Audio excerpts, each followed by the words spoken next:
Deus colocou uma mensagem no meu coração que eu quero compartilhar contigo. E eu creio que vai destravar muitas coisas na sua vida. Amém? Eu fiquei a tarde toda hoje preparando essa mensagem. Eu senti uma presença muito forte de Deus na minha vida. Eu estava preparando a mensagem, o Senhor começou a me levar em mistério. Então eu peço que o mesmo Espírito que esteve comigo na minha casa, seja o mesmo Espírito que esteja conosco nessa noite. E que possamos receber do alto aquilo que Ele tem para nós. Amém?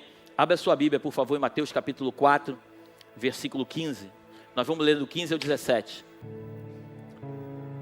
Terra de Zebulon e terra de Naftali, na direção do mar, do outro lado do rio Jordão, Galileia, onde moram os pagãos. O povo que vive na escuridão verá uma forte luz, e a luz brilhará sobre os que vivem na região escura da morte. Daí em diante, Jesus começou a anunciar a sua mensagem. Ele dizia: arrependam-se dos seus pecados, porque o reino do céu está perto. Amém? Coloca de novo 15, eu quero ler de novo. Terra de Zebulon e terra de Naftali, na direção do mar, do outro lado do rio Jordão, Galileia, onde moram os pagãos. O povo que vive na escuridão, preste atenção nisso. O povo que vive na escuridão verá uma forte luz, e a luz brilhará sobre os que vivem na região escura da morte. Você crê nisso? E o 17 para fechar. Daí em diante, Jesus começou a anunciar a sua mensagem. Ele dizia: arrependam-se dos seus pecados, porque o reino do céu está perto. Coloca a mão sobre o seu coração, por favor, e feche seus olhos. Pai, eis a tua palavra, eis o teu povo, eis aqui o teu servo. A nossa oração é que todo e qualquer espírito de distração seja repreendido nesta noite, pelo poder do nome de Jesus. Todo espírito de sonolência, eu te repreendo. Dou uma ordem para que você saia desse lugar em nome de Jesus. Que as nossas mentes sejam levadas cativas ao teu altar. Que os nossos olhos possam começar a enxergar, não no físico, mas sim no espírito. Que a nossa mente possa captar tudo aquilo que o Senhor tem para dizer nesta noite. E que tudo aquilo que precisa ser transformado dentro de nós, comece desde já, pelo poder que há no nome de Jesus Cristo. Nós te entronizamos, entregamos toda a honra, toda a glória e todo o louvor a Ti. E te pedimos, fica conosco, Espírito Santo, e nos revela os segredos que nós viemos buscar neste dia, em nome de Jesus. Amém e amém. Dê o melhor aplauso que você pode dar a Deus.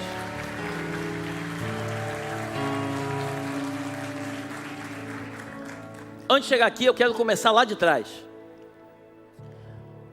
A Bíblia diz que Deus, quando Ele criou a terra, Ele criou o mundo, Ele colocou um homem na terra chamado Adão, Ele colocou uma mulher chamada Eva.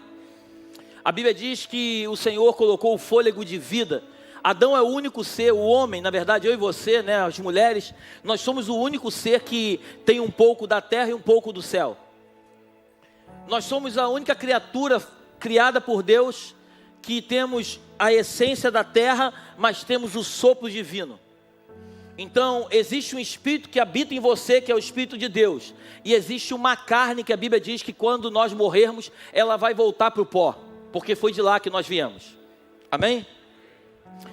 Você conhece a história? Adão peca, né? A Bíblia diz que quando ele peca, ele é expulso do Éden. Deus coloca querubins com espadas flamejantes para que Adão não entrasse de novo no Éden, porque o Éden tinha uma entrada e tinha uma saída, amém? Amém? Por isso Jesus chegou ao ponto de dizer que Ele é a porta, para que nós possamos voltar para o lugar aonde nós saímos, a nossa origem. Nós precisamos passar por uma porta, e Ele é a única porta. Não existem várias portas, só existe uma porta. Então Ele é a porta. E o homem, quando peca, ele é expulso do Éden. Ali começa toda a trajetória. Aí você sabe que vem Caim e Abel. Caim mata Abel, o sangue cai sobre a terra, vem maldição, né? O homem, quando sai do Éden, agora ele é obrigado a trabalhar do suor do rosto dele para comer do alimento da terra, porque no Éden ele não plantava nada, a terra por si só dava o alimento e o homem só desfrutava. O homem desfrutava de algo que ele não havia feito. Mas agora, por causa do pecado, o homem é obrigado a trabalhar para poder se sustentar.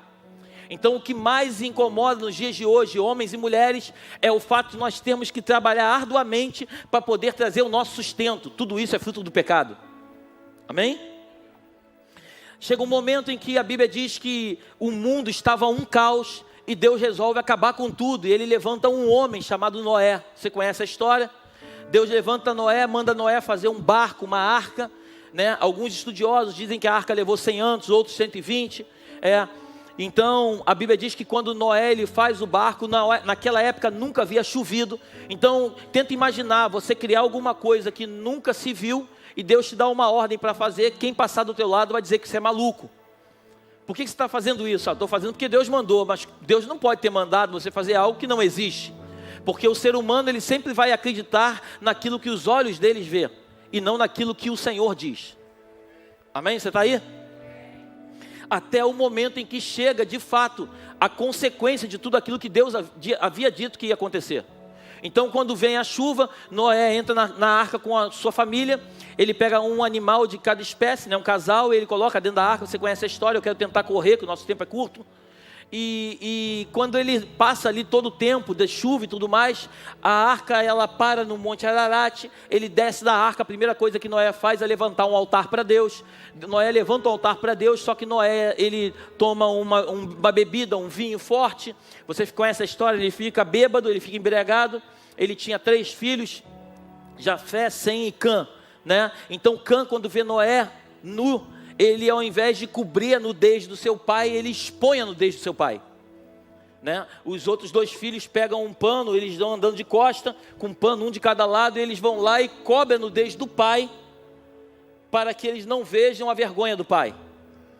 Por isso é importante nós entendermos como crentes, que toda vez que você expõe um pecado de um irmão seu, isso para Deus é algo muito ruim.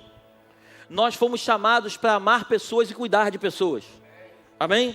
Você pode até repreender um irmão no espírito, entendendo que aquilo que o irmão está fazendo é errado.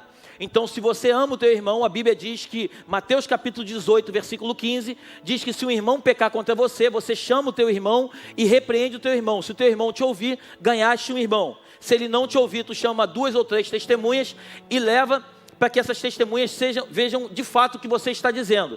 Se ele não der importância, você leva para o corpo da igreja, e se ele não der importância também, não quiser mudar, aí você trata ele como um pecador. Amém? Então a Bíblia ela nos ensina muitas coisas que às vezes nós lemos rápido e não percebemos. E quando Noé ele se levanta da sua embriaguez, ele volta, o porra e vai embora, ele começa a amaldiçoar o seu filho Cã. Ele começa a dizer que Cã será servo de servos. É algum problema você ser servo? Claro que não, mas ser servo de servos é maldição. Porque Deus nos chamou para servir. Deus não nos chamou para sermos servos de servos. Servos de servos, na verdade, a Bíblia nos está nos ensinando que é um nível de escravidão. Então Noé, que é pai, ele é levantado por Deus para fazer tudo novo, mas ele começa todo o projeto já errando. E aí, quando você começa a ler a Bíblia, Canaã, que é Cã, é um lugar que é amaldiçoado. Então por isso, quando você vai para Juízes capítulo 1, você vai ver ali, depois você lê na tua casa, Juízes capítulo 1, quando o povo de Israel, eles entram na terra prometida, Deus manda eles irem para Canaã, e a Bíblia diz que é levantado Judá junto com Simeão, se não me falha a memória, para abençoar aquele lugar. Por isso os lugares aonde você não vai para ser abençoado pelo lugar, você vai para abençoar o lugar aonde você está indo, porque a bênção de Deus está sobre a minha e sobre a tua vida. Nós somos uma bênção. A Bíblia não diz que as trevas dissipam a luz, mas a Bíblia diz que a luz dissipa as trevas. Então um lugar de escuridão, quando nós chegamos nesse ambiente, esse ambiente tem que ser um ambiente de luz. Estamos juntos até aqui? Eu quero correr um pouco mais, e aí você conhece a história. Então Abraão é chamado por Deus, Gênesis capítulo 12, ele é chamado por Deus para entrar numa terra. Ele chega até essa terra, só que a fome bate nessa terra, ele desce ao Egito.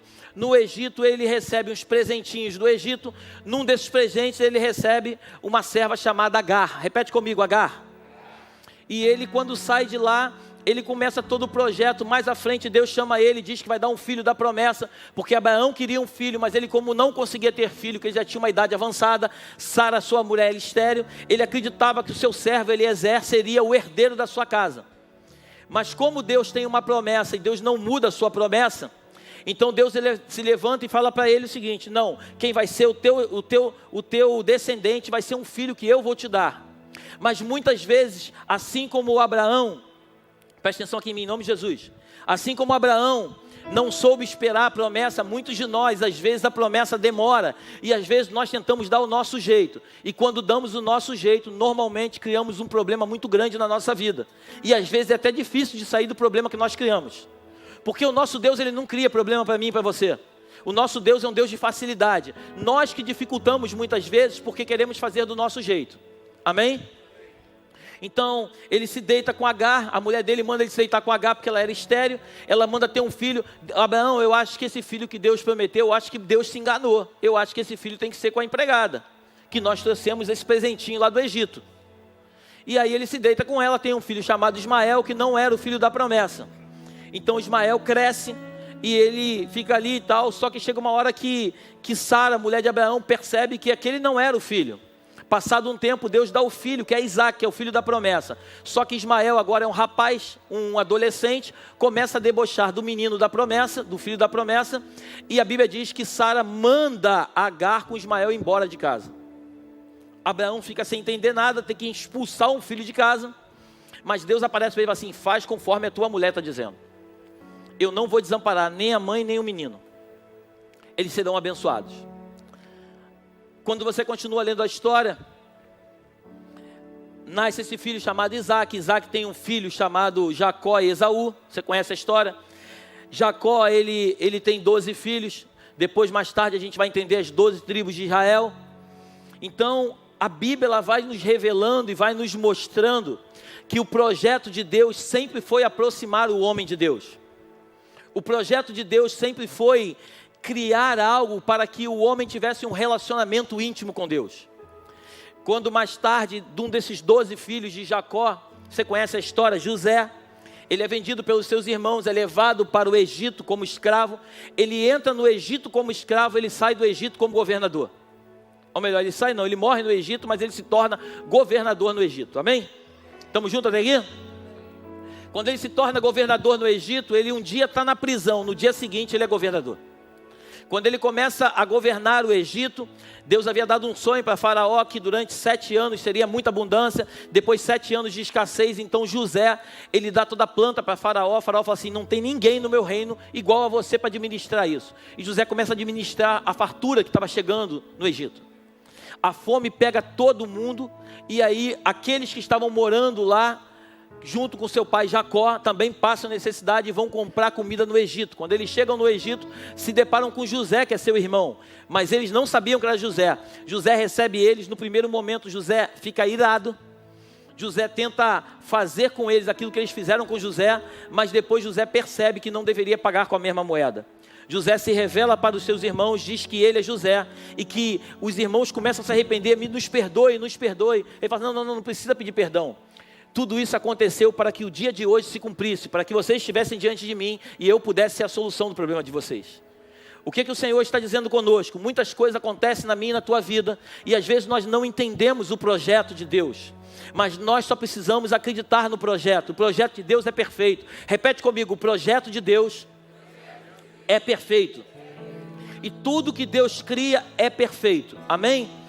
Então, quando José se revela para os seus irmãos, ele manda chamar o seu pai, os seus irmãos, para morar no Egito, numa terra chamada Gósen, uma terra especial, aonde os hebreus ali, os judeus, iriam morar. Eles vão morar no Egito, eles moram no Egito, passa um tempo, José morre. A Bíblia diz que o outro faraó que se levantou não conhecia José, e agora ele pega o povo de Israel, que estava morando no Egito, porque foram trazidos para o Egito por causa de José. Ele agora, o rei Faraó, ele vai e começa a colocar aquele povo escravo. Eles ficam escravizados por 430 anos. A Bíblia diz que até que chega um momento, eles oram a Deus, eles intercedem ao Senhor, e o Senhor ouve a oração do povo e manda um libertador. Repete comigo, libertador. Quem era o libertador, pastor? O libertador era Moisés. Então Moisés, libertador, se levanta. Só que Moisés, ele quando é bebê, Faraó quer matar todos os meninos. E é muito interessante a forma como Deus trabalha. Faraó quer matar todos os meninos. Ele diz, olha, toda criança que menos de 2 anos precisa ser morta. Só que a Bíblia diz que Joquebede, que é mãe de Moisés, ela pega o menino, você conhece a história, coloca num cesto e lança ele no rio Nilo. Só que esse cesto, ele vai percorrendo o rio Nilo e ele chega até a uma donzela, uma menina, uma mulher, que quem era, pastor? A filha de Faraó. Ela quando vê aquele cesto, aquele bebê chorando, ela fala, esse é filho dos hebreus. É um menino lá dos hebreus. Mas ela, em vez de mandar matar o menino, ela pega o menino, e interessante que ela pede para alguém cuidar do menino. E aí Miriam, quando vem correndo pelo rio e vê que o menino chega até os pés da filha de Faraó, fala assim, quer que eu peça alguém para cuidar dele? Ela fala assim, quero, e eu ainda vou pagar um salário. Aí ela vai lá e chama a mãe do menino. Aí a mãe do menino cuida do menino, o menino não morre e ainda recebe o salário. Tu consegue entender Deus? Porque o nosso Deus é assim, ele confunde as trevas. Moisés, ele cresce no palácio. Moisés cresce no palácio quando ele tem 40 anos de idade. A Bíblia diz que ele sai um belo dia para visitar o seu povo. Que povo, pastor? O povo hebreu, que era escravo. Ele vivia no palácio, mas ele vai visitar o seu povo. Quando ele sai para visitar, tem 2 caras brigando, um egípcio e um hebreu. E aí quando ele vê o egípcio batendo no hebreu, ele toma a frente, porque ele foi um homem criado no palácio, e com certeza, por ter sido criado no palácio, ele era um homem de guerra. Ele aprendeu a como lutar dentro do palácio. Ele mata o egípcio e ele esconde o corpo. No dia seguinte, ele sai de novo, e agora tem 2 hebreus do seu povo que estavam brigando. Ele quando chega para separar a briga, um deles fala, ei, tu vai querer fazer comigo o que tu fez ontem com aquele egípcio? Aí Moisés percebe que está todo mundo já sabendo que ele matou um cara. E aí ele fica desesperado, ele resolve fugir do Egito. Moisés foi levantado por Deus para ser criado dentro do palácio. Você está aí? Só que agora, por causa de uma atitude que ele resolveu ter, não foi Deus que mandou. Ele agora é expulso, não expulso, mas ele foge do palácio, porque se ele não fugisse do palácio, o faraó iria o matar.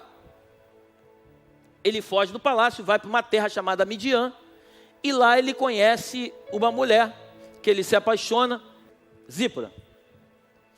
E ele conhece uma mulher chamada Zípora, ele conhece um homem chamado, pai dela é Jetro. Vocês estão ligados, hein? Jetro. E ele fica morando 40 anos em Midian. Só que agora Moisés, que era um cara que foi criado no palácio, ele está sendo criado agora, ele continua a sua vida morando em Midian, cuidando de ovelhas. Porque tudo na tua e na minha vida tem um propósito. Amém? Talvez você tenha entrado aqui, talvez você tenha tido uma vida no passado muito abundante. E talvez você possa estar vivendo uma escassez momentânea. Mas tenha certeza do que eu estou te dizendo, debaixo da autoridade do nome de Jesus. Tudo isso tem um propósito.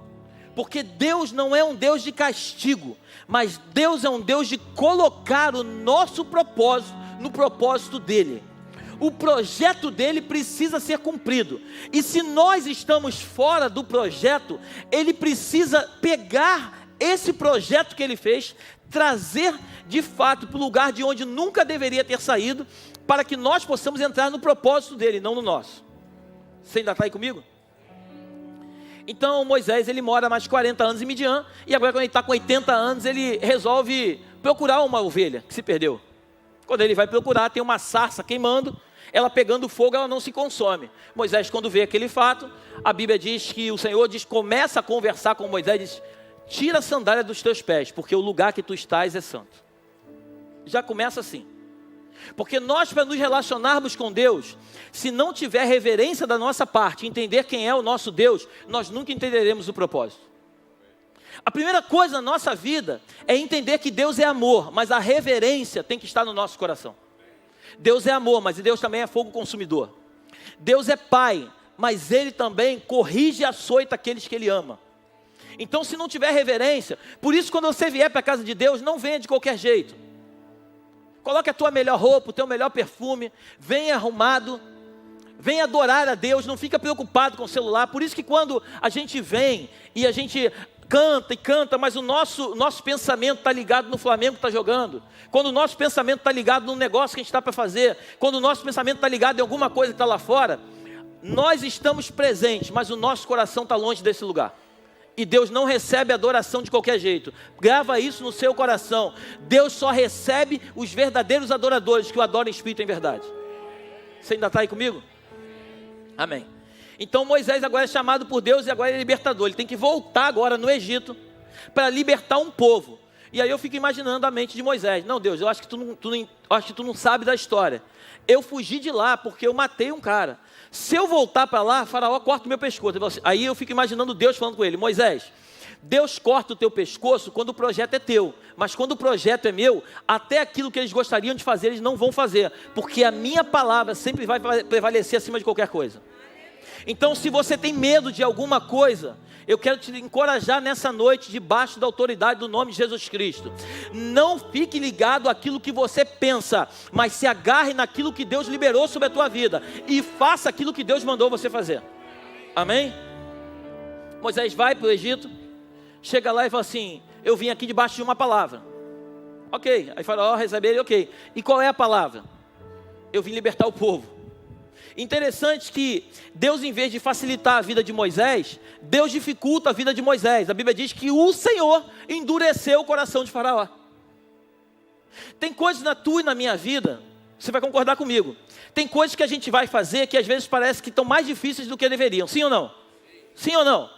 Às vezes não, a maioria das vezes Deus permite que essas coisas fiquem difíceis, porque na verdade Deus não quer mudar aquilo que nós tentamos mudar, mas Deus quer nos transformar. Quando você pede a Deus paciência, Deus não te dá coisas fáceis, Deus te dá coisas mais difíceis, porque as coisas difíceis te trazem paciência. Quando você quer força, Deus te coloca diante de muitas lutas, porque para você ser forte, você tem que lutar muito para se tornar forte. Quem não luta com ninguém não tem força. Só é forte quem tem muitas lutas, sim ou não? Então cuidado com aquilo que você pede a Deus, amém? Amém? Que a tua oração seja muito pensada antes de você pedir. E aí a Bíblia diz que quando ele chega lá, endurece o coração de Faraó. Mas Moisés tinha uma palavra e Deus começa a mostrar as 10 pragas, e começam todas as pragas. Você conhece a história, não vou ficar aqui pregando em cima de cada uma das pragas, mas a Bíblia diz que ele vai pregando sobre todas as pragas, tem todas as pragas lá. A última praga é a morte dos primogênitos. Êxodo capítulo 12, Deus chama Moisés e fala assim: Moisés, você vai fazer o seguinte, você vai pegar um cabrito, um carneiro, um cordeiro, você vai levar ele para morar dentro da tua casa no dia 10, ele vai morar com você 4 dias, ele vai passar com você, vai ficar dentro da tua casa. Só que você, quando chegar no 14º dia, você vai sacrificar esse cordeiro, e você e a tua família vão comer ele todo, não vai deixar sobrar nada, e o que sobrar você vai tacar fogo e vai consumir tudo. Naquele momento, Êxodo capítulo 12, já estava apontando para a cruz de Cristo, porque Jesus, quando ele morre, quando você vai no jardim do túmulo, você chega lá, a Bíblia diz assim: ele não está aqui, ele ressuscitou, porque não podia ter nem nada ali do cordeiro, amém? Por isso que João capítulo 1, versículo 29, ele diz: eis o Cordeiro de Deus que tira o pecado do mundo.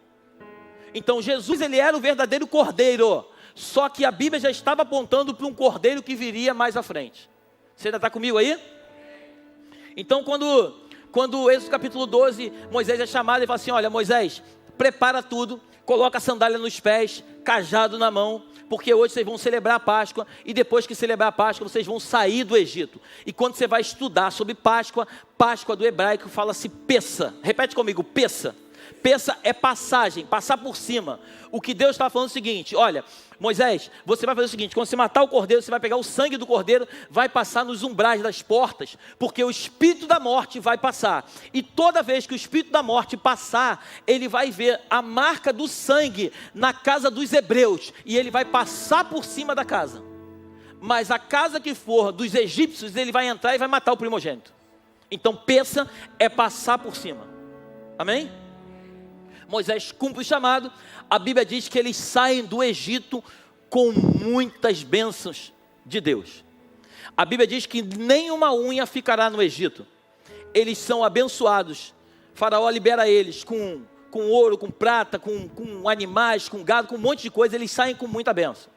Só que a Bíblia diz que depois que eles saem, aí Faraó, ele cai em si, ele vem atrás de Moisés, você conhece a história, passa pelo Mar Vermelho, o Mar Vermelho se abre, eles passam a seco. Quando o povo do Egito passa, o mar se fecha, mata todo mundo, e Moisés chega e não entra na terra prometida. Ele tem um substituto chamado Josué.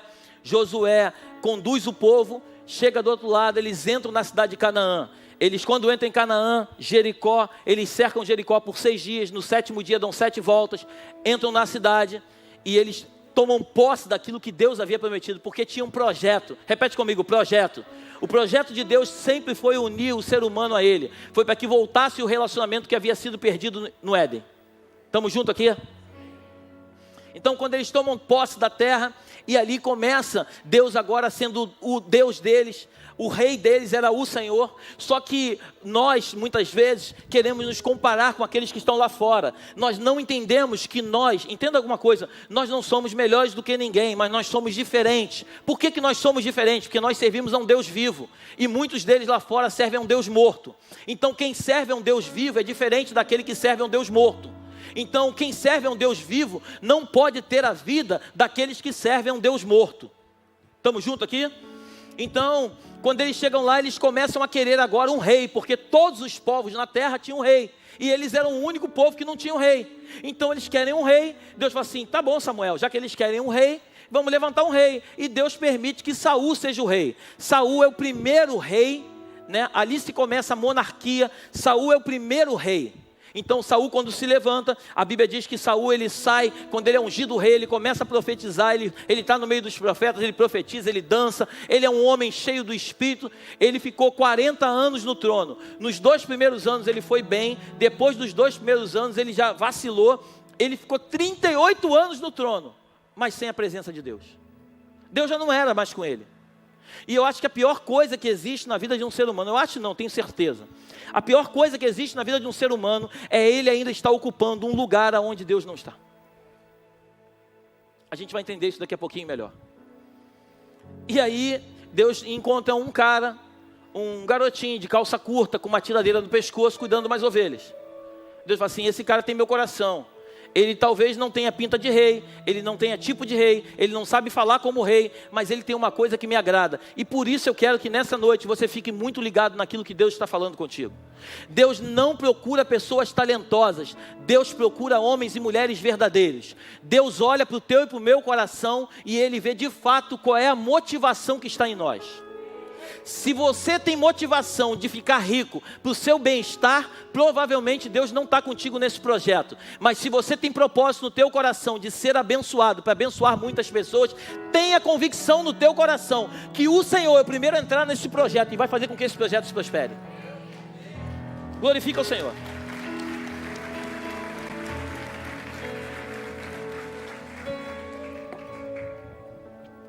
E aí agora ele levanta Davi. Davi é um homem segundo o coração, você conhece a história. Davi pecou, Davi adulterou, Davi matou, Davi fez um monte de coisa errada. Mas Davi tinha uma coisa incrível, que se você ler com calma, o pecado que Davi cometia, ele não cometia de novo. Ele adulterou. Depois que ele entendeu que ele adulterou, ele não faz de novo. Ele matou uma pessoa inocente. Quando ele percebe, ele não faz. Tudo que Davi fazia de errado, quando ele percebe que ele fez errado, ele vai e se arrepende de verdade. Ele não tem remorso, ele tem arrependimento. Por isso que, volta para mim lá, por favor, Mateus 4,17. Arrependam-se dos seus, porque o reino dos céus está perto. Quem não se arrepende das coisas erradas que faz, jamais terá uma vida transformada. Amém?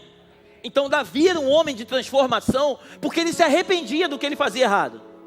Muitas vezes ele não consegue ver o que ele fazia, mas aí Deus levantava alguém e mostrava para ele o que ele havia feito, e ele se arrependia do que ele fez, e ele voltava para o projeto original que Deus tinha para ele. Porque, concorda comigo que Deus tem um projeto para mim e para a tua vida, sim ou não? Claro que tem. Um pai não cria um filho para ser uma pessoa jogada na terra. Um pai não cria um filho para morar no meio da rua. Um pai cria um filho para que ele coma o melhor dessa terra. Só que o filho, a decisão do filho vai determinar para onde nós vamos. Então, se nós entendermos o projeto e mergulharmos no projeto, nós iremos viver o melhor dessa terra. Então Davi, ele é um rei, e a Bíblia diz que quando Davi ele é rei, logo depois de Davi, quando ele morre, se levanta um rei chamado Salomão. Repete comigo, Salomão. Salomão começa seu reinado muito bem. 1 Reis capítulo 8, a Bíblia diz que ele vai inaugurar o templo, ele ora, ele levanta as suas mãos, estende as suas mãos, ele começa a orar. A Bíblia diz que fogo desce do céu sobre a inauguração do templo. Salomão, ele recebe de Deus algo que, quando você vai ler, você não vê mais ninguém recebendo. Quando Deus aparece para Salomão e fala assim: Salomão, me pede o que você quiser que eu vou te dar. Imagina Deus hoje aparecer para você agora aqui, fala assim: ei, Ricardo, ei, Antônio, ei, Joaquim, me pede o que você quiser que eu vou te dar. Lê com calma na tua casa, a Bíblia diz que Salomão, ele pede sabedoria para cuidar do povo que era de Deus e não era dele. Salomão não pede sabedoria para cuidar das coisas dele. Salomão pede sabedoria para cuidar das coisas de Deus. Porque todas as vezes que você cuidar das coisas de Deus, o Deus da qual você está cuidando vai cuidar das suas coisas. Ninguém melhor do que Deus cuida das coisas. Amém? Então Salomão se levanta, ele começa bem o seu reinado. No final ele se deita com muitas mulheres, ele começa a adorar outros deuses, ele faz tudo errado. No final, quando você vai ler o livro de Eclesiastes, é escrito por Salomão, você vai ver que ele diz no final que tudo é vaidade. É como se correr atrás do vento. Então Salomão percebe no final que tudo que ele fez não levou a nada. Salomão tem um filho chamado Roboão, e ali começa uma coisa muito interessante. Porque até então, Israel ele era uma única nação. Ele era um único povo, amém? Quando Salomão ele morre, a Bíblia diz que o filho dele, Roboão, ele herda um pedaço da herança. Ele começa a fazer tudo errado. Ele, na verdade, ele herda tudo. Só que ele começa a fazer tudo errado, e Deus levanta um homem chamado Jeroboão. Repete comigo, Jeroboão. Jeroboão, que era comandante, agora aparece o profeta Aias. O reino de Israel é dividido em 12 tribos. Um recebe 10 pedaços, outro recebe 2. Roboão fica com 2. Judá e Benjamim. E a Bíblia diz que ali o povo de Israel é dividido. Então existe a tribo do norte, Samaria, e existe a tribo do sul, Jerusalém. Amém? Estamos juntos aqui? Por isso, quando você vai para o livro de Reis, você lê assim: fulano de tal se levantou no 15º ano do reinado do fulano de tal. É porque eram 2 reis, existia a tribo do sul e a tribo do norte. Amém? Quando você vai estudar com calma, a tribo do norte é Galileia, a tribo do sul é a Judéia. Amém? Então, ali começa todas as tribos, aí vai se levantando vários reis, até que chega num rei chamado Acais. A Bíblia diz que Acais, ele vende para o rei da Síria, ele negocia, e ele meio que se vende, ele começa a adorar outros deuses e tudo mais, e começa a confusão toda, chegando muito forte sobre ali Judá, e a gente vai percebendo que o projeto vai ficando de lado. A gente vai percebendo que cada vez mais o homem vai se afastando de Deus. Porque um homem que está longe da presença de Deus, ele pode trabalhar muito, ele pode se esforçar muito, mas ele nunca vai conseguir a plenitude daquilo que Deus tem para ele, se o Deus da glória não estiver do lado dele, dentro do barco, conduzindo. Lembra os discípulos? Eles estavam dentro do barco, a tempestade estava acontecendo lá fora, os ventos eram fortes, estava tudo parecendo que o barco ia afundar, mas vale lembrar de uma coisa: Jesus estava dentro do barco dormindo, e todo barco que ele está não afunda. Amém? Perceba que a tempestade, ela até aconteceu, mas Jesus estava dentro do barco, e quando ele está dentro do barco não afunda. Vão ter muitas tempestades que eu e você vamos passar, mas se o Senhor estiver dentro da nossa embarcação, é importante nós lembrarmos que nós vamos passar por cada uma das tempestades, glorificando ao Senhor e chegando do outro lado do nosso destino. O que não pode é passar por um lugar onde aparentemente está tudo calmo, mas Deus não está dentro do barco. Esse é que é o grande perigo. Se Deus está dentro do barco, pode ser o lugar que for, a segurança é total. Então agora a gente vai ver que começam as tribos ali se degladiar, brigar, buscando poder. Quando você vai chegar na parte do exílio babilônico, a Bíblia diz que Nabucodonosor ele invade Jerusalém, a tribo do sul. Amém? Estamos juntos aqui? Ele invade Jerusalém, destrói Jerusalém, ele leva o povo cativo para a Babilônia. A gente, quando estuda com calma a Bíblia, a gente vai perceber que depois os samaritanos também, mais à frente, vão para lá. E aí quando o povo foi levado cativo, depois que o povo é levado cativo para a Babilônia, aí o império grego, macedônico, ele se levanta, eles vão lutar contra o império babilônico, eles vão vencer, eles vão tomar posse de tudo isso, e aí eles começam a governar. Por isso quando você vai para Daniel capítulo 12, capítulo 2, quando fala da estátua de Nabucodonosor, lembra da estátua? Sim ou não? Vamos ler a Bíblia. A Bíblia fala que a estátua tinha cabeça de ouro, peito e braço de ferro, aqui a cintura de bronze e a perna de ferro, amém? E os pés tinham pedaços de barro. Quando a gente vai estudar isso, são os impérios que se levantaram, amém? E a Bíblia diz no final que tem uma grande pedra que vai derrubar a estátua. Que pedra é essa, pastor? É Jesus Cristo, o meu e teu Senhor Salvador. Amém? Muitos impérios se levantam, mas muitos impérios se caem. Existe só um reino, que é o reino que vai permanecer para todo sempre, chamado Reino dos Céus. Se eu fosse você, eu glorificava a Deus.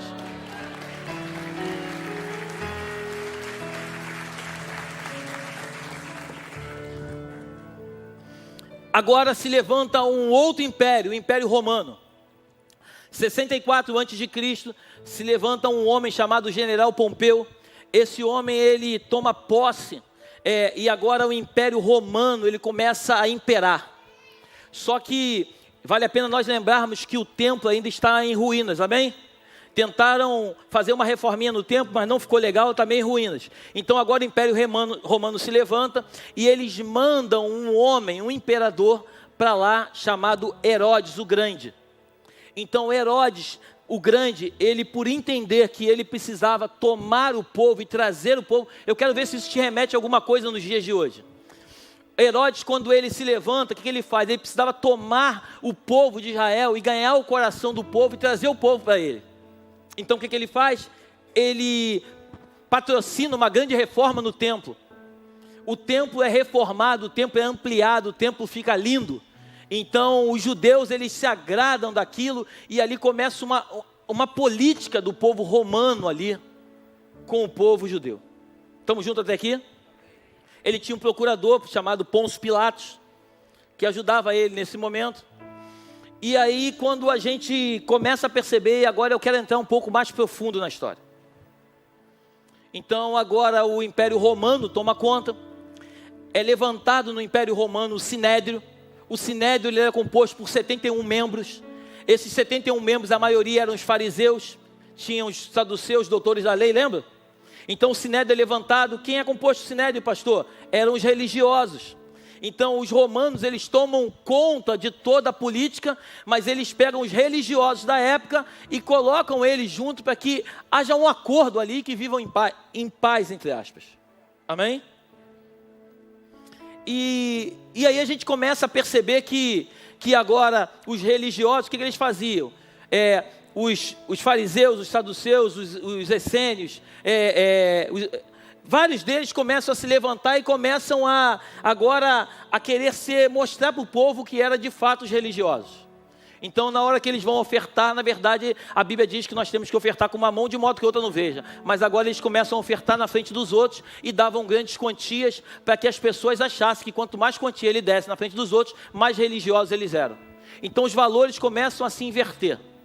O projeto de Deus continua sendo completamente distorcido.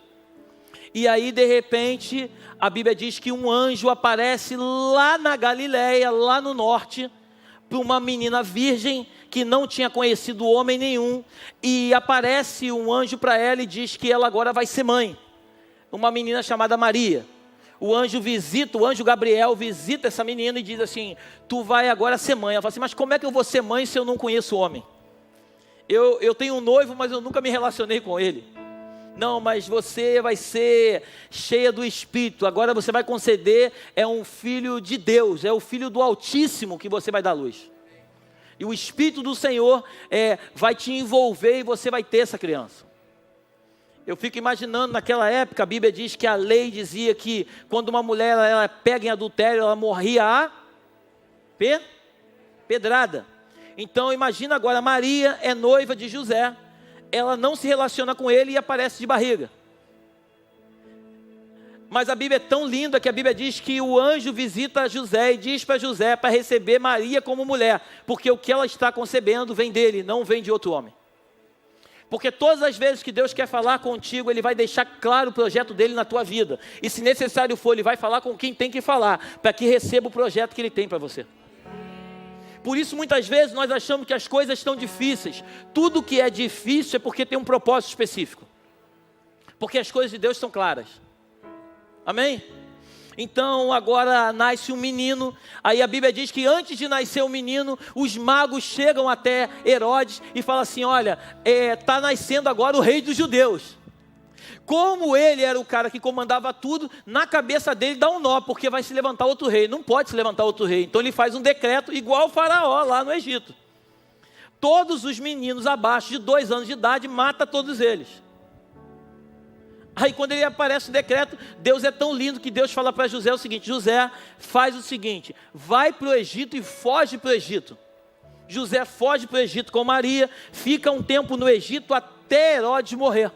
E aí ele volta com Jesus. E quando a Bíblia diz que... Aí você vai ver Jesus voltando em cena com 12 anos de idade. Fala comigo, 12 anos. Era comum, né? Como é até hoje, eles vão para Jerusalém para adorar. Então existia o povo da Galileia, existia o povo da Judéia.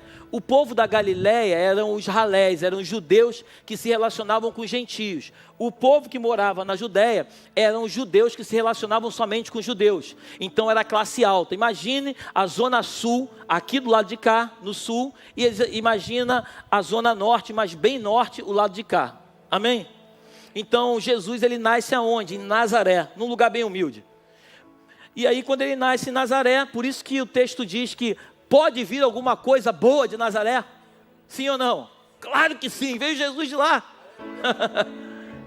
Pode até não vir nada bom até ele nascer. Quando ele nasce, tudo de bom começa a acontecer naquele lugar. Então Jesus, ele nasce em Nazaré, ele volta com 12 anos, aí com 12 anos vai uma comitiva até Jerusalém, para na Páscoa adorar lá. Quando chegam lá, adoram, as pessoas voltam para a sua origem, para Galileia. A Bíblia diz que a mãe de Jesus, quando chega lá, cadê Jesus? Perderam Jesus de vista. Vamos voltar para buscar o menino. Quando chegam lá, ele está lá no templo com 12 anos de idade, ensinando para os doutores da lei. Os caras ficam assustados com a sabedoria e a inteligência dele. Mas perceba uma coisa, eu quero chamar a tua atenção, porque tudo tem um tempo determinado por Deus. Eclesiastes capítulo 3. Ele, com 12 anos, ele deixava os caras de boca aberta, mas ele não começa o seu ministério com 12 anos, porque com 12 anos a gente não tem maturidade para fazer as coisas. Todos nós temos um chamado de Deus, mas não adianta você tentar exercer o teu chamado antes do tempo determinado. Se você tentar fazer algo antes do tempo, provavelmente vai ser um fracasso. Tudo tem um tempo determinado. Então ele com 12 anos, ele agora sai de cena, você não vê mais a história falar de Jesus. Aí depois ele aparece em cena com 30 anos de idade. Ele se apresenta no Rio Jordão para um camarada chamado João Batista, que era primo dele. Aí ele fala assim: eu vim aqui para você me batizar. Ele falou: João, tá de brincadeira, né, Jesus? Você que é o cara, você é o Cordeiro de Deus que tira o pecado do mundo. Como é que eu vou te batizar? Ele falou: não, é necessário para que se cumpra as Escrituras. Coloca para mim Isaías capítulo 9, versículo 1 e 2, por favor. Olha o que Isaías falou 700 anos antes. Olha o que Isaías falou. Mas a aflição dos que estiveram sofrendo vai acabar. No passado, Deus humilhou a terra das tribos de Zebulon e de Naftali.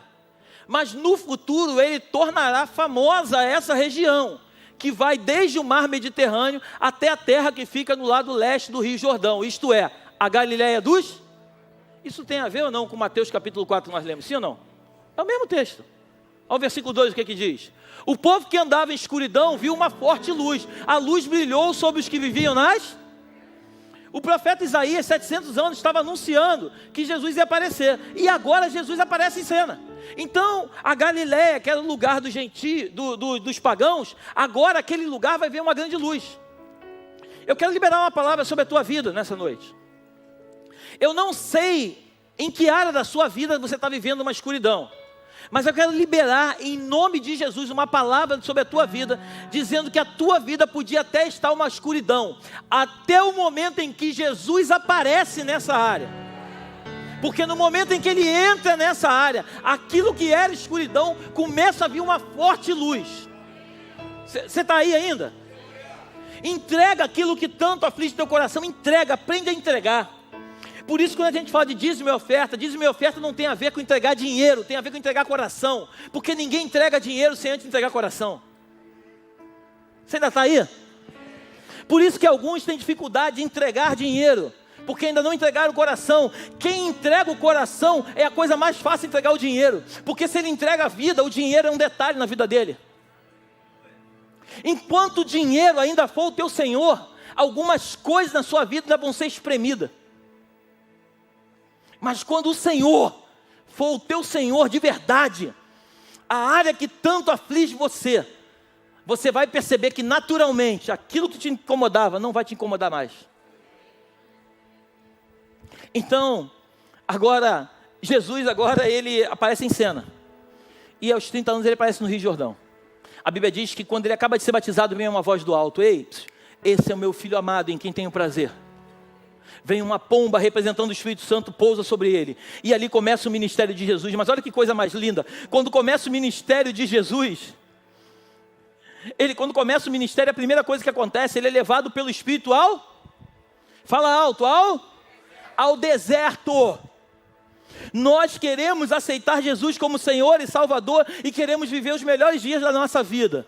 Mas nós não entendemos que às vezes precisamos passar pelo deserto, porque é o deserto que nos trata. É o deserto que tira todas as ranhuras do nosso coração, todas as sujeiras que nós carregamos durante toda a trajetória. E ele, quando é levado ao deserto, depois que ele passa pelo deserto e ele continua firme, Satanás apresenta para ele no deserto, leva ele a um alto monte e diz: olha, se você se prostrar e me adorar, eu te dou tudo isso. E é triste dizer isso, mas tem crente que é levado pelo Espírito ao deserto. E quando chega no deserto, Satanás fala assim: ei, se você me adorar, eu tiro você do deserto, eu te dou o que você quer. E aí o crente, coitado, ele acha que é Deus, ele troca o deserto, que é o tratamento dele, por aquilo que é algo que vai passar rapidinho. Você ainda está aí? E aí quando ele nega tudo aquilo, a Bíblia diz que o Senhor dá uma ordem, dá uma ordem aos anjos dele, para servir a Jesus. Jesus, ele nega a investida de Satanás, logo depois ele é servido pelos anjos. Mas interessante que quando ele passa do deserto, ele volta para onde agora, pastor? Ele volta para Galiléia. Porque foi o lugar onde o Senhor colocou ele para começar a obra. Num lugar onde ninguém achava, pode vir alguma coisa boa da Galiléia? Lá de Nazaré? Não, para os homens não, mas para Jesus sim. Ele volta para Galiléia. E ele começa a fazer a obra. Aí o cego começa a ver. O paralítico começa a andar. O surdo começa a ouvir. O coxo começa a saltar. Ele entra numa sinagoga, pastor Reinaldo, num sábado. Aí ele abre o rolo, a Torá, no livro do profeta Isaías 61. Coloca para mim Isaías 61. Ele entra na sinagoga e ele vai pregar. Ele só pregava nas sinagogas. Ele só pregava nas sinagogas pequenininhas, nas igrejinhas pequenininhas. Tem gente que se converte e troca qualquer coisa por um holofote. Mas tem homens e mulheres de Deus que podem estar em qualquer lugar que esteja.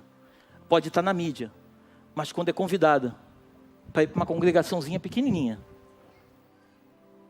aceita ir, porque não esqueceu das suas origens. Coloca lá, Isaías. O Senhor Deus, ele abre o rolo e ele lê isso aí, ó. O Senhor Deus me deu o seu Espírito, pois ele me escolheu para levar as notícias aos pobres. Ele me enviou para animar os aflitos, para anunciar a libertação aos escravos e a liberdade para os que estão em... E o versículo 2 para fechar. Ele me enviou para anunciar que chegou o tempo. Que tempo, pastor? O tempo da luz que estava em trevas. em que o Senhor salvará o seu povo. Chegou o dia em que o nosso Deus se vingará dos seus inimigos. Ele me enviou para consolar os que choram. Chegou o tempo. Chegou o tempo. Eu não sei se crê nisso. Chegou o tempo. Chegou o tempo. E aí ele, quando ele prega na sinagoga, sabe o que fazem? Expulsam ele da sinagoga. Os religiosos expulsam ele da sinagoga. E aí ele sai da sinagoga e ele continua curando os enfermos. Aí ele chega para o povo dele, pastor Vavá. Aí ele fala assim, ó, nós já estamos fazendo a obra aqui na Galileia, no norte. Agora, vamos lá para o sul. Lá no sul, lá na Judéia, lá em Jerusalém, os religiosos estavam sentados, fazendo parte do Sinédrio. Todos eles bonitos por fora, mas completamente estragados por dentro. Eles davam ofertas para serem vistos e não para fazer a obra. Aquilo lá, na verdade, era uma política. Isso te lembra alguma coisa nos dias de hoje? Sim ou não? Claro que sim. É triste dizer isso. A gente vê lá o nosso congresso lá, homens de Deus que vão para aquele lugar e chegam lá e começam a negociar e trocam os seus valores por aquilo que está lá. Mas tudo isso está escrito nesse livro. Eu vim essa noite debaixo do Espírito de Deus para dizer que está nesse livro. E aí eles estão lá no congresso. São os nossos representantes. Lógico que não são todos eles, né? Tem muitas exceções. Mas é triste dizer isso, talvez seja a maioria. Estão lá no congresso. A bancada evangélica. E os caras estão lá. Estão negociando. Mas negociando o que, pastor? O que é bom para o povo ou o que é bom para eles? Aí Jesus diz que quer agora ir para o sul, para a Judéia. Lá no sul já começa um burburinho. Cara, a gente oferece culto a Deus aqui. A gente oferta. A gente não deixa o fogo se apagar. A gente faz culto de manhã, de tarde e de noite. E os caras lá no norte, cara, o negócio lá está acontecendo, está virando lá, cara. Lá o paralítico está andando, o surdo está ouvindo, o cego está vendo. E a gente aqui dentro da igreja não acontece nada. Por isso que eu não sei se você entende quando eu falo para você e eu choro. E todas as vezes que eu falo isso eu tenho vontade de chorar. Não adianta a gente se encontrar dentro de uma igreja se o surdo não está ouvindo, se o paralítico não está andando, se o cego não está vendo. A Bíblia diz que os sinais tinham que acompanhar aqueles que o seguem. O que tem faltado? O que tem faltado? Eu não quero ser mais um pastor, eu não quero ser um religioso. Eu não quero ser um homem que junta um grupo domingo na igreja. Eu quero botar a mão sobre o enfermo e ver ele sendo curado. Eu quero ver o paralítico andando.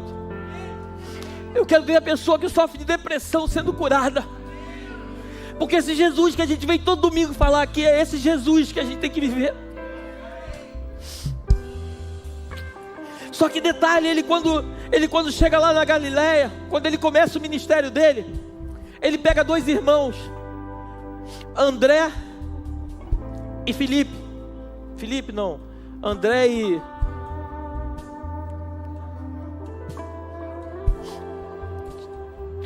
Tiago e João, mas não, irmão de Pedro. Pedro e André. Ele pega Pedro e André. Estavam pescando, aí ele olha para os caras, lá na Galileia, lá no norte.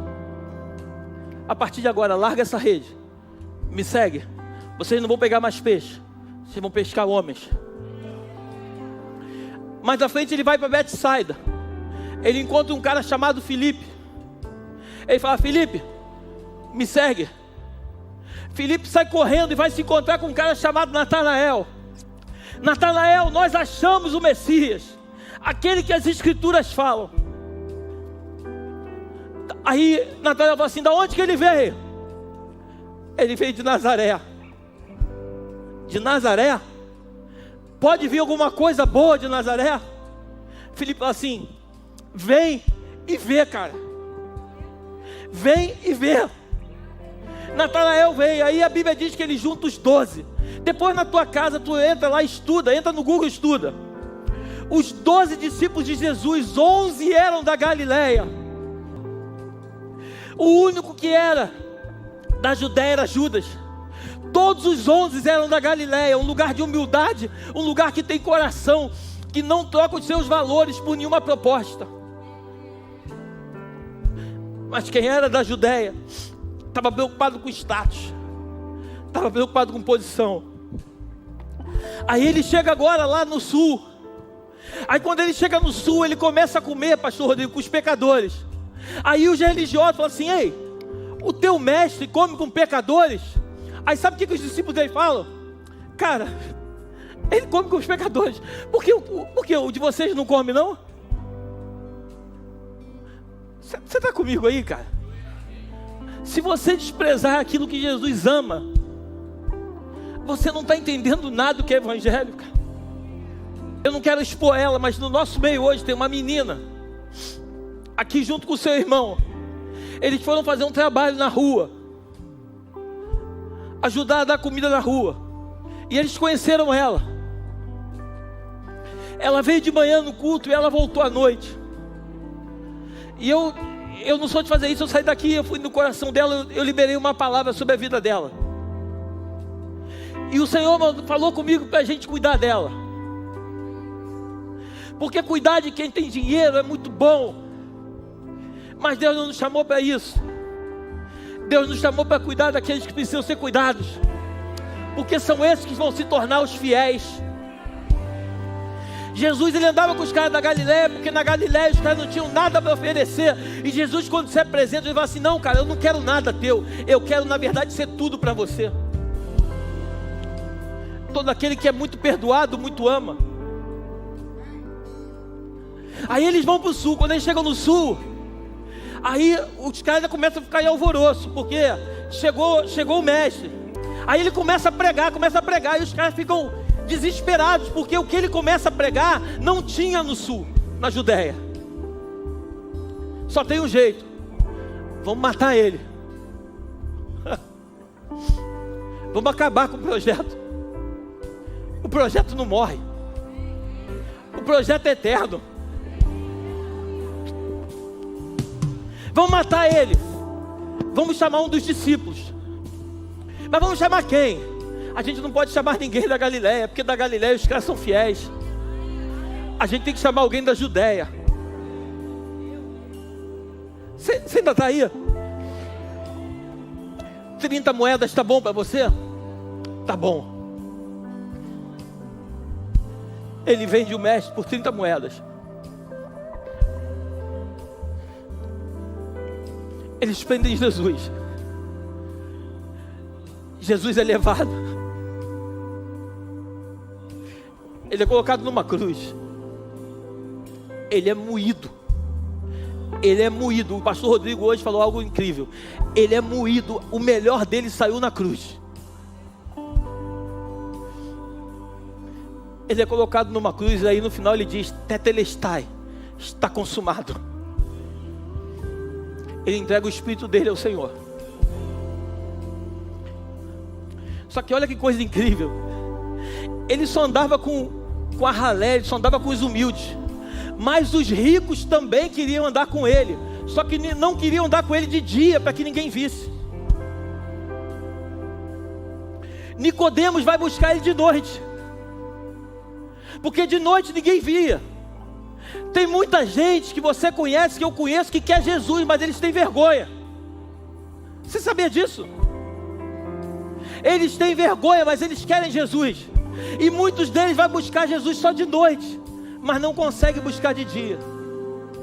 E eu não estou falando de noite e dia com tempo cronológico, amém? Você está me entendendo, né? E aí ele vai para a cruz, aí ele é enterrado. José de Arimateia pega um túmulo lindo. ele é colocado lá, coloca uma pedra, coloca os guardas lá para tomar conta, porque não podia roubar o corpo, porque se roubasse o corpo, ia dar uma confusão danada. Mas a Bíblia diz que é o terceiro dia,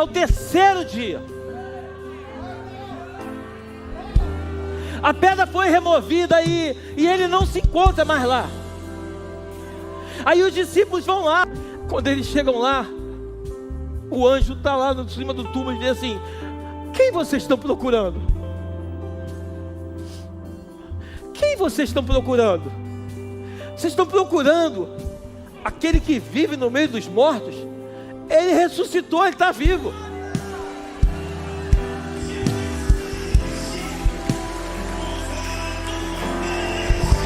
Aí ele está vivo. Só que os discípulos da Galileia, quando ele morre, e agora eu quero que você preste muita atenção, porque eu e você nos encaixamos nesses discípulos. Quando ele morre, os discípulos acham: acabou o projeto. O projeto se encerrou. Aí eles resolvem, cada um ir para um lado. 2 deles resolvem ir caminho de Emaús. Aí eles estão andando. Aí aparece um cara do lado. Quando aparece um cara do lado, aí começa a conversar com eles. Aí fala assim: vocês estão indo para onde? Estamos indo para Emaús. Aí fala assim: você não sabe o que está acontecendo não? Ele falou: não, me diz aqui o que está acontecendo. Não, o nosso Jesus, que nós acreditávamos que era o Salvador, ele morreu. Mas aí a Bíblia diz que esse camarada começa a falar para eles e contar toda a escritura, desde Moisés e vai, tudo que eu vim falando com você, ele foi falando tudo. E a Bíblia diz que o coração dos caras começou a queimar. Aí quando eles chegam lá no final, eles vão entrar na cidade, eles convidam Jesus para entrar. Quando eles sentam à mesa, eu estava estudando, segundo Flávio Joséfos, quando ele sentou à mesa, que ele foi partir o pão, na verdade, quando ele foi partir o pão, eles viram a marca do prego. Quando eles foram partir o pão, eles viram a marca. É ele. Aí fala assim: volta para o lugar que eu pedi para vocês voltarem, para Jerusalém. Mas ué, Jesus, a gente é da Galileia, mas agora vai para a Judéia, porque a Galileia foi tocada por mim. Mas existe um lugar que ainda não entenderam quem eu sou.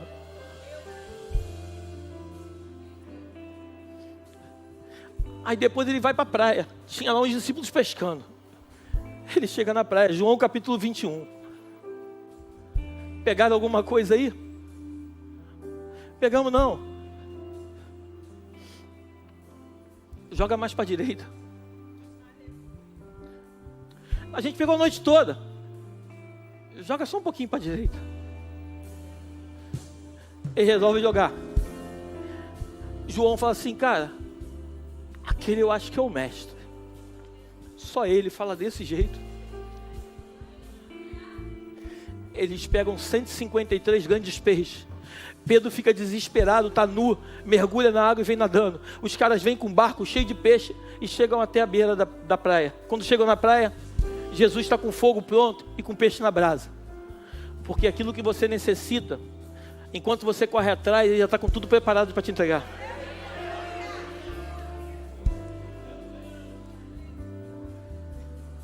E aí ele faz uma pergunta que o pastor Reinaldo ama. Pedro, tu me ama mais do que esses? Senhor, tu sabes que eu te amo. Pedro, então cuida das minhas ovelhas. Pedro, tu me amas? Senhor, tu sabes que eu te amo. Então cuida das minhas ovelhas. Aí a terceira vez ele pergunta: Pedro, tu me amas? A Bíblia diz que Pedro fica triste. E ele fala: Senhor, tu sabes de todas as coisas, tu sabes que eu te amo. Então Pedro, cuida das minhas ovelhas. Deixa eu te dizer uma coisa e aqui eu encerro. Se você ama a Deus, cuida daquilo que é mais importante para Deus. Muitas vezes cuidamos da nossa vida, mas nos esquecemos daquilo que de fato é o projeto. O projeto não vai acabar. o fim do projeto está chegando, mas o projeto ainda não acabou. Ide por todo mundo e pregai o evangelho a toda criatura. Aquele que quiser me seguir, negue-se a si mesmo, tome a sua cruz e me siga. Feche os teus olhos que eu quero orar por você. Jesus, como nós chamamos Jesus. Falar de você é a coisa mais importante da minha vida. Nos ajuda, Jesus, a fazer com que o projeto se cumpra. Nos ajuda, Jesus, a mergulhar no projeto e entender de verdade quem somos em Ti. Não deixa as coisas desse mundo roubar o nosso coração, Jesus. O Senhor não está buscando homens perfeitos, mas o Senhor está buscando homens de verdade. Mulheres que queiram de verdade pagar um preço para viver a Tua promessa. Nos leva para esse lugar, Jesus. Abre o nosso entendimento, abre a nossa mente. Visita-nos, Senhor, a cada dia. Visita a nossa casa, visita o nosso negócio. Visita, Senhor. Faz a verdadeira obra que tem que ser feita na nossa vida. Eu quero pedir que o Senhor venha falar com cada um dos Teus filhos no decorrer dessa madrugada, Pai. Fala com eles através de sonhos, Deus. Fala com eles, meu Pai, tudo aquilo que verdadeiramente é o Teu projeto, Pai. Nos ajuda a mergulhar e esquecer um pouco quem somos.